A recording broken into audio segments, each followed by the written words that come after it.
یہ وہ پریشانیاں ہیں جو عام طور پر ہمارا معاشرہ بھگت رہا ہے۔ میرے بھائیوں، اس کے پیچھے امریکہ نہیں ہے، اس کے پیچھے اسرائیل نہیں ہے، اس کے پیچھے ہندوستان نہیں ہے، اس کے پیچھے روس نہیں ہے، اس کے پیچھے میں ہوں، میں خود ہوں۔ اللہ تعالیٰ فرماتے ہیں وَلَوْ أَنَّ أَهْلَ الْقُرَىٰ آمَنُوا وَاتَّقَوْا لَفَتَحْنَا عَلَيْهِمْ بَرَكَاتٍ مِّنَ السَّمَاءِ وَالْأَرْضِ وَلَٰكِن كَذَّبُوا فَأَخَذْنَاهُمْ بِمَا كَانُوا يَكْسِبُونَ۔ اللہ فرماتے ہیں اگر بستیوں کے رہنے والے، اس کی جگہ پاکستان کا لفظ لگا دیں، اگر پاکستان کے رہنے والے، سندھ کے رہنے والے، اپر سندھ کے رہنے والے، لوور سندھ کے رہنے والے، سارے ملک کے رہنے والے ایمان اور تقوی، گناہوں سے پرہیزگاری کی زندگی گزارتے، لفتحنا علیہم برکات من السماء والارض، میں زمین آسمان سے ان کے لیے برکتوں کے دروازے کھول دیتا، لیکن وہ کرتے ہی نہیں۔ وَلَٰكِن كَذَّبُوا، لیکن وہ مانتے ہی نہیں۔ فَأَخَذْنَاهُمْ بِمَا كَانُوا يَكْسِبُونَ، چنانچہ ان کے اپنے کرتوتوں کی وجہ سے ہم نے انہیں پکڑ لیا۔ میرے دوستو، گناہوں کا جو مزہ ہے وہ وقتی ہے، اس پر ملنے والی سزا بہت لمبی ہے۔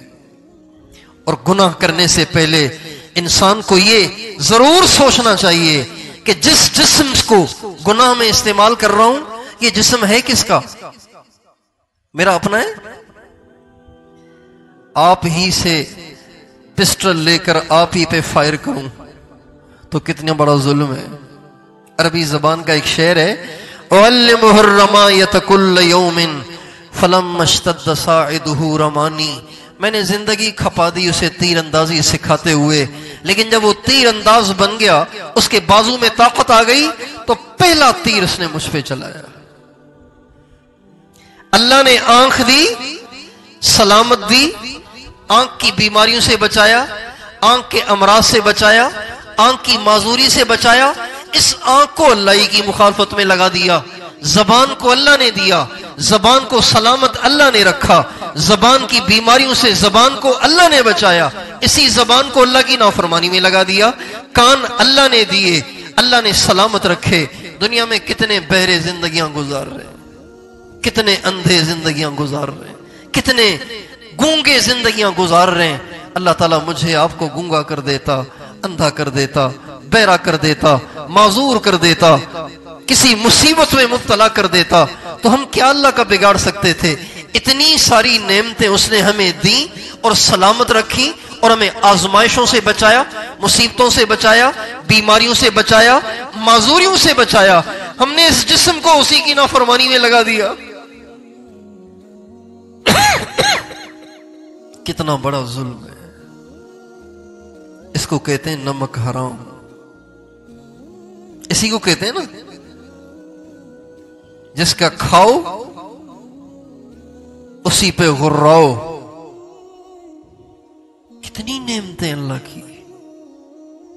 آپ کبھی ان سول ہسپتالوں میں، بڑے بڑے ہسپتالوں میں جائیں، آپ جا کے دیکھیں تو صحیح لوگوں کا کیا حشر ہوا ہے۔ نوجوان بچے ڈائلیسس پہ چل رہے ہیں، ہفتے میں 2 دفعہ ان کے گردوں کی صفائی ہوتی ہے۔ نوجوان بچے، ایک شخص ایک چھوٹی بچی کو لے کے آیا، اس کی عمر ہوگی کوئی 2-2.5 سال، کہنے لگا اس بچے کے لیے دعا کریں۔ بچی ماشاءاللہ دیکھنے میں بڑی اچھی لگ رہی۔ میں نے کہا کیا بیماری ہے؟ کہا اس کی شوگر 500 رہتی ہے۔ اس کی شوگر کتنی رہتی ہے بتاؤ بھائی؟ 500 اس کی شوگر رہتی ہے، اور دن میں کئی دفعہ اسے انسولین لگتی ہے۔ 2 سال کی بچی، دن میں کئی دفعہ اسے انسولین لگتی ہے۔ ہمارے ایک دوست ہیں، ان کا بچہ جب سے پیدا ہوا ہے تب سے اس کو خون چڑھتا ہے۔ اب اس کی عمر 20 سال ہو گئی، ابھی خون چڑھ رہا ہے۔ مہینے میں 2 دفعہ